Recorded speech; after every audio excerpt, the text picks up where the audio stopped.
എല്ലാവർക്കും സ്വാഗതം. ഈ റിവ്യൂ ഇഷ്ടപ്പെടുവാണെങ്കിൽ ഒന്ന് ലൈക്ക് ചെയ്തും സബ്സ്ക്രൈബ് ചെയ്തും സപ്പോർട്ട് ചെയ്യണം. അപ്പോൾ മുത്തശ്ശിയോട് പറയുന്നുണ്ട്, ശരിക്കും ഈ കേസൊക്കെ ഇങ്ങനെ വന്ന സ്ഥിതിക്കും വാശിക്ക് നന്ദുവിനെ അനിയെ കൊണ്ട് കെട്ടിക്കുമായിരുന്നു ചെയ്യേണ്ടത്. പക്ഷേ എന്ത് ചെയ്യാം, ഗോവിന്ദനും കനകയും മുഖം തിരിച്ച് നിൽക്കുകയല്ലേ, അതുകൊണ്ട് നമുക്കൊന്നും ചെയ്യാൻ പറ്റില്ലല്ലോ എന്ന് പറയുന്നുണ്ട്. അപ്പോഴത്തേക്കും അങ്ങോട്ടേക്ക് ആദർശം നയനയും വരുന്നു. അന്നേരം നയന മുത്തശ്ശിയോട് ചോദിക്കുന്നുണ്ട്, എന്താ മുത്തശ്ശിയുടെ പേടിയൊക്കെ പോയോ എന്ന് ചോദിക്കും. അന്നേരം മുത്തശ്ശി പറയുന്നുണ്ട്, എനിക്ക് പേടിയൊന്നുമില്ല, കോടതിയിലുള്ളവരും മനുഷ്യന്മാരല്ലേ, പിന്നെ എന്തിനാ പേടിക്കുന്നത് എന്ന് ചോദിക്കുവാണ്. അന്നേരം പിന്നെ എന്നാലും കുറച്ച് പേടിയൊക്കെ കാണൂലേ എന്ന് ചോദിക്കുമ്പം, എനിക്ക് പേടിയൊന്നുമില്ല, എനിക്ക് പേടി നിങ്ങളെ ഒക്കെ ഓർത്തിട്ടാണ്, പ്രത്യേകിച്ച് അനിയുടെ കാര്യം ഓർത്തിട്ട്. അതുകൊണ്ട് നിങ്ങളെല്ലാവരും നവീനെ വിളിച്ച് എന്താണ് കോടതിയിൽ പറയേണ്ടത് എന്ന് പഠിച്ചേക്കണം, എന്നിട്ട് പോയി പറയണം, അവനൊരു ആപത്തും വരരുത് എന്നൊക്കെ മുത്തശ്ശി പറയുക. അന്നേരം ആദർശ് പറയുന്നുണ്ട്, അവർ ജയിക്കാൻ വേണ്ടി എന്ത് വേണമെങ്കിലും ചെയ്യും, അതുകൊണ്ടാണല്ലോ മുത്തശ്ശിയെ കൂടി ഈ കേസിൽ ഉൾപ്പെടുത്തിയത്. അതൊന്നും പോരാത്തതിന് അനാമികയുടെ കാരണത്ത് അടിക്കുകയും ചെയ്തു. ഇനിയിപ്പോൾ കോടതി അതൊക്കെ ഏത് രീതിയിൽ എടുക്കും എന്നറിയത്തില്ല എന്ന് പറയുമ്പം മുത്തശ്ശൻ പറയുന്നുണ്ട്, പുതിയ തലമുറയ്ക്ക് ഇങ്ങനെ പ്രായമായവരെ ഉപദ്രവിക്കുന്നത് ഇപ്പം ഒരു ഹരമായേക്കുവാണ്, അതുകൊണ്ട് ഞങ്ങളൊന്ന് മാറാൻ തീരുമാനിച്ചു എന്ന് മുത്തശ്ശൻ പറയുന്നുണ്ട്. പിന്നെ വേണുവിനെ അനാമികയും കാണിക്കുന്നു. അവരും അമ്പലത്തിൽ പോകാൻ വേണ്ടി റെഡിയാകുവാണ്. ഇനിയിപ്പോൾ അമ്പലത്തിലൂടെ ഒന്ന് പോയി പ്രാർത്ഥിച്ചേക്കാം, കേസിന് കോടതിയിലേക്ക് പോകുന്നതിന് മുമ്പ് ദൈവവും കൂടെ നിൽക്കണ്ടേ എന്നൊക്കെ ചോദിക്കുന്നുണ്ട് വേണു. അന്നേരം അനാമിക പറയുന്നുണ്ട്, എങ്ങനെയെങ്കിലും ഈ കേസൊന്ന് ജയിച്ചാൽ മതിയായിരുന്നു, അവരുടെ കാശിൻ്റെ കാര്യം ഓർക്കുമ്പോഴാണ് പേടി, അവർ ജഡ്ജിനെ പോലും പൈസ കൊടുത്ത് മനസ്സ് മാറ്റിക്കോ എന്നെനിക്ക് പേടിയുണ്ട് എന്ന് പറയുമ്പം രേവതി പറയുന്നുണ്ട്, അത് നേരായെന്ന്. വേണു പറയും, അങ്ങനെയൊന്നുമില്ല, എപ്പോഴും കോടതി സത്യത്തിനൊപ്പം മാത്രമേ നിൽക്കൂ, പണം കണ്ടിട്ട് അങ്ങനെ മറയുന്ന ജഡ്ജിയൊന്നും ആയിരിക്കുകയില്ല എന്നൊക്കെ പറയുന്നു.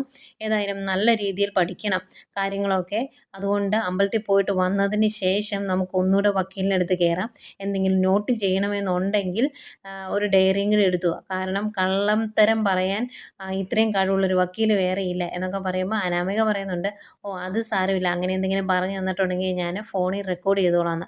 അങ്ങനെ അവരും അമ്പലത്തിലേക്ക് വരുന്നു. അമ്പലത്തിലേക്ക് വരുന്ന സമയത്ത് നമ്മുടെ മുത്തശ്ശി അമ്പലത്തിലുണ്ട് കേട്ടോ. ഇവരെ കാണുന്നത് മുത്തശ്ശിക്ക് ദേഷ്യം വരുന്നുണ്ട്. ഏതായാലും അടുത്ത് വന്നു കഴിയുമ്പോഴത്തേക്കും വേണു പറയുക, ഇനിയിപ്പോൾ നിങ്ങൾ അമ്പലത്തിൽ കയറി തൊഴുതിട്ടും പ്രാർത്ഥിച്ചിട്ടും ഒരു പ്രയോജനമില്ല, കേസ് കൊടുത്തിട്ടുണ്ടെങ്കിൽ മിക്കവാറും എല്ലാവരും അകത്താകും എന്ന് പറയുക. അതിൻ്റെ കൂടെ ഉന്തിൻ്റെ കൂടെ ഒരു തള്ള എന്ന് പറയുന്ന പോലെ രേവതി പറയുക, എന്നാലും അമ്മയ്ക്ക് ഈ ഗതി വന്നല്ലോ എന്ന്.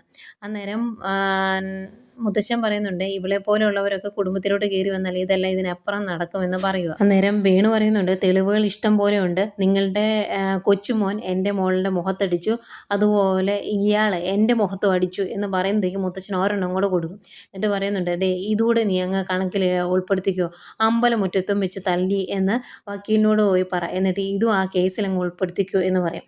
അന്നേരം മുത്തശ്ശി പറയുന്നുണ്ട്, നീയൊക്കെ എന്താ കരുതിയത്, എന്നെ കേസിൽ പിടിച്ചിട്ടിട്ടുണ്ടെങ്കിൽ ആ കേസ് ഒഴിവാക്കാൻ വേണ്ടി ഞങ്ങളെല്ലാവരും നിൻ്റെ കാലം ഒന്ന് പിടിക്കുന്നോ? അങ്ങനെ ഒന്നുമില്ല, ഇതിൻ്റെ പേരിൽ അങ്ങ് ജയിലോട്ട് പോകേണ്ടി വന്നാൽ അങ്ങനെ തന്നെ അങ്ങ് ചെയ്യും, അല്ലാതെ നിനക്കൊന്നും വേണ്ടി ഞങ്ങൾ ഒന്നും ചെയ്യാൻ പോകുന്നില്ല എന്നിങ്ങനെ പറയുവാണ്. അന്നേരം അനാമിക പറയുന്നുണ്ട്, ഈ കാണിക്കുന്ന അഹങ്കാരത്തിനൊക്കെ കോടതിയിൽ കിട്ടുമെന്ന്. അന്നേരം മുത്തശ്ശൻ പറയും, നീ ഒരു പെണ്ണായതുകൊണ്ടാണ്, അല്ലെങ്കിൽ നിൻ്റെ അച്ഛൻ്റെ കവിളത്ത് വീണ പോലെ പാട് നിൻ്റെ മുഖത്തും വീണേനെ എന്ന് പറയും. എന്നിട്ട് 2-3 വർത്താനോടെ പറഞ്ഞ് ദേഷ്യപ്പെട്ട് മുത്തശ്ശി അങ്ങ് പോവുകയാണ്. അന്നേരം വേണു പറയുന്നുണ്ട്, ഏതായാലും അമ്പലത്തിലോട്ട് വന്നുകൊണ്ട് നമുക്ക് അവരെ കാണാൻ പറ്റിയല്ലോ എന്ന്. അന്നേരം രേവതി പറയും, തല്ലും കിട്ടിയില്ലേ എന്നിങ്ങനെ കളയാക്കി ചോദിക്കുന്ന പോലെ ചോദിക്കുന്നുണ്ട്. ഏതായാലും അവർ അമ്പലത്തിൽ പോയി തൊഴുന്നു. അതിന് പ്രാർത്ഥനയൊക്കെ കഴിഞ്ഞിട്ട് 2 പുഷ്പാഞ്ജലിയും ശത്രു സംഹാര പൂജയ്ക്കോ അങ്ങനെ ഏതാണ്ടൊക്കെ പൂജയ്ക്കും കൊടുക്കുന്നുണ്ട്. എന്നിട്ട് ഇങ്ങോട്ട് ഇറങ്ങിയിട്ട് വേണു പറയുവാണ്, ഇത് അവരുടെ കുടുംബക്ഷേത്രമാണ്, അതുകൊണ്ട് അയാൾ അകത്ത് പോയി നമുക്കെതിരെ പ്രാർത്ഥിക്കുമോ എന്ന് അറിയത്തില്ല എന്ന് പറയുമ്പം അനാമിക പറയുന്നുണ്ട്, അതുകൊണ്ടല്ലേ ഞാൻ പറഞ്ഞ വേറെ ഏതെങ്കിലും അമ്പലത്തിൽ പോകാമെന്ന്, അച്ഛൻ തന്നെയല്ലേ ഇങ്ങോട്ട് കൊണ്ടുവന്നത് എന്ന് ചോദിക്കുന്നുണ്ട്. ഏതായാലും പ്രാർത്ഥനയൊക്കെ കഴിഞ്ഞ് വേണു പറയുന്നുണ്ട്, ഗണപതിയെയും കൂടി ഒന്ന് കണ്ടേക്കാം, വിഘ്നങ്ങളൊന്നും വരാതെ നല്ല രീതിയിൽ ഗണപതിയും കണ്ടിട്ട് അവിടുന്ന് പോരുവാണ്. അതുപോലെ ഗോവിന്ദനെയും കാണിക്കുന്നുണ്ട്. എല്ലായിടത്തും കേസിനെ കുറിച്ചുള്ള ചർച്ചകളാണ്. ഗോവിന്ദൻ നന്ദുവിനോട് പറയുവാണ്, ഇന്നൊരു കുടുംബം മൊത്തം കോടതിയിലേക്ക് പോവുകയാണ്, അവർക്ക് ആർക്കെങ്കിലും ജയിലിൽ പോകേണ്ടി വന്നിട്ടുണ്ടെങ്കിൽ അതിലൊരു പങ്ക് മോൾക്കും കൂടി ഉണ്ട് കേട്ടോ എന്ന് പറയും. അന്നേരം നന്ദു പറയുന്നുണ്ട്, അങ്ങനെ എന്തെങ്കിലും സംഭവിച്ചിട്ടുണ്ടെങ്കിൽ ഈ പറയുന്ന വേണു അനാമികയൊന്നും ഈ നാട്ടിൽ സമാധാനത്തോടെ ജീവിക്കുകയില്ല എന്നും പറയുന്നുണ്ട്.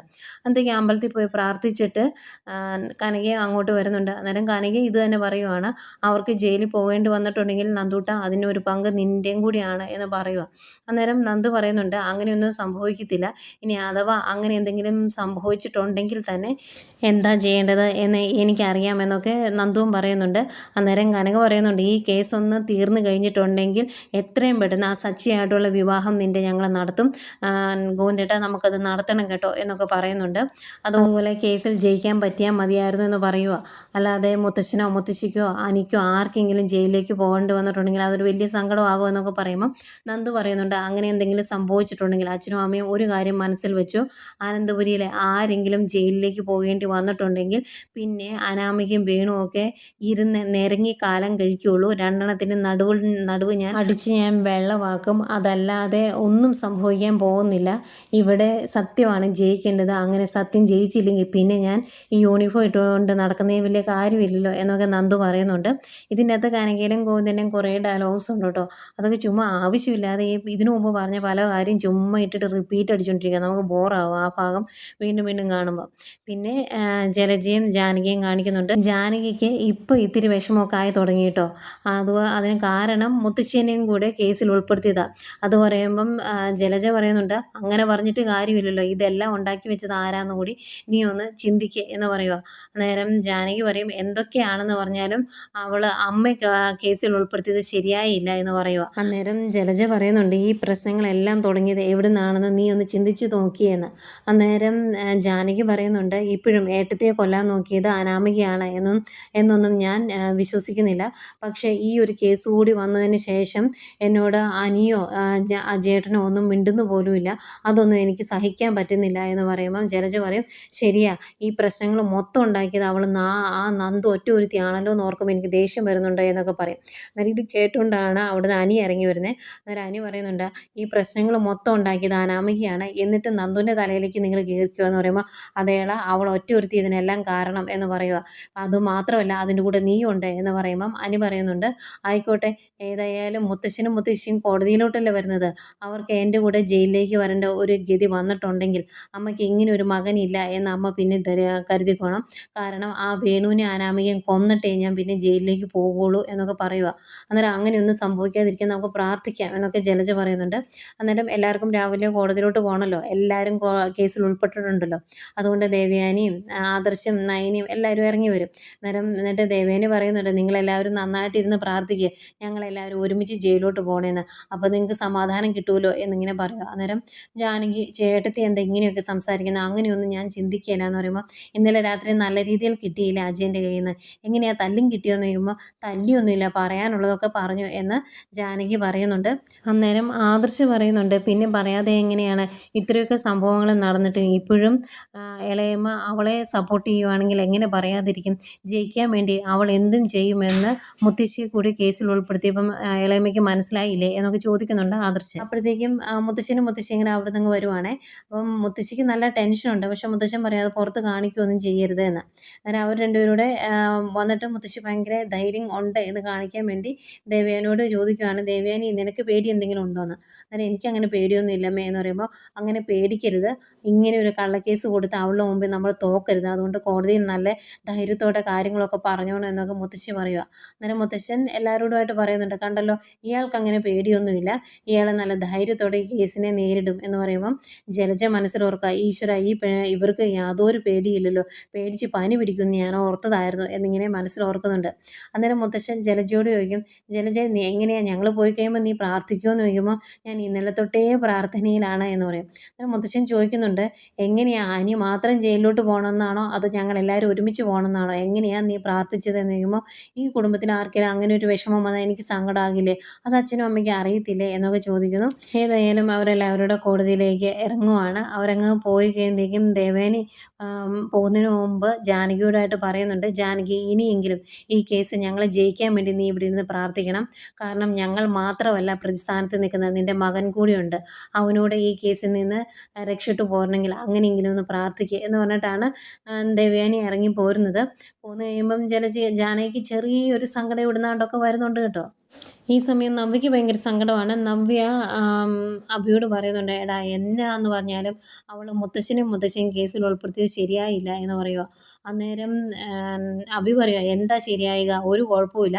അവരങ്ങ് ജയിലിലേക്ക് പോവുകയാണെങ്കിൽ അത് അത്രയും നല്ലതെന്ന് പറയുമ്പോൾ നീ എന്താ ഇങ്ങനെയൊക്കെ സംസാരിക്കുന്നത് എന്ന് ചോദിക്കും. അന്നേരം ഇത് കേട്ടോണ്ടാണ് അങ്ങോട്ടേക്ക് ജലജ വരുന്നത്. ജലജ പറയുന്നുണ്ട്, "അങ്ങനെ ഇങ്ങ് പറഞ്ഞു കൊടുക്കടാ മോനെന്ന്." എന്നിട്ട് പറയുവാണ്, അനാമികയെ വിവാഹം കഴിച്ചുകൊണ്ട് വന്നതിന് ശേഷം അനി കുറച്ചെങ്കിലും നീതി ആ പെൺകുട്ടിയോട് കാണിച്ചായിരുന്നെങ്കിൽ ഈ കേസൊന്നും ഉണ്ടാകില്ലായിരുന്നു എന്ന് പറയും. അന്നേരം നവ്യ പറയുന്നുണ്ട്, "അങ്ങനെ അമ്മ പറയരുത്. അവളെപ്പോലെ ഒരു തല്ലിപ്പൊളി പെണ്ണിനെ ഞാൻ എൻ്റെ ജീവിതത്തിൽ കണ്ടിട്ടില്ല. അവളെ ഒരു പുരുഷനും സ്നേഹിക്കാൻ കഴിയില്ല. അതുകൊണ്ടാണ് ഈ പ്രശ്നങ്ങൾ മൊത്തം ഉണ്ടായത്" എന്ന് പറയുമ്പം അഭി ചോദിക്കുന്നുണ്ട്, "ആ തല്ലിപ്പൊളി പെണ്ണിനെ അനി എന്തിനാണ് തല്ലാൻ പോയത്? അതിൻ്റെ ആവശ്യമില്ലായിരുന്നല്ലോ. ഏതായാലും എല്ലാണും അകത്ത് പോയി കിടക്കണം. അതാണ് എൻ്റെ ആഗ്രഹം. എന്നെ തരം താഴ്ത്തിയതിനുള്ള ശിക്ഷയാണ് എല്ലാവർക്കും കിട്ടിയത്. താമസിക്കാതെ ഒരു ന്യൂസ് കൂടെ കേൾക്കാൻ പറ്റും. മൂർത്തീസ് ജുവലറിയുടെ സ്ഥാപകനായ അനന്തമൂർത്തി ജയിലിലായിന്ന്. അതും നമുക്ക് കേൾക്കേണ്ടി വരും. അങ്ങനെയൊക്കെ സംഭവിക്കണം" എന്നൊക്കെ പറഞ്ഞിട്ട് അഭി അങ്ങ് പോകുന്നതെയും ആകെ വിഷമിച്ച് നിൽക്കുവാണ് നവ്യ. പക്ഷെ ഭയങ്കര സന്തോഷത്തിലാണ് ജലജ. അങ്ങനെ അവരെല്ലാവരും ജയിലിലേക്ക് പോവുകയാണെങ്കിൽ ബാക്കി ഭരണമൊക്കെ നമുക്ക് നടത്താമല്ലോ എന്നുള്ള സന്തോഷത്തിലായിരിക്കും. ഭയങ്കര സന്തോഷത്തോടെ നിൽക്കുന്ന ജലജയെ കാണിച്ചുകൊണ്ടാണ് ഇന്നത്തെ എപ്പിസോഡ് അവസാനിക്കുന്നത്.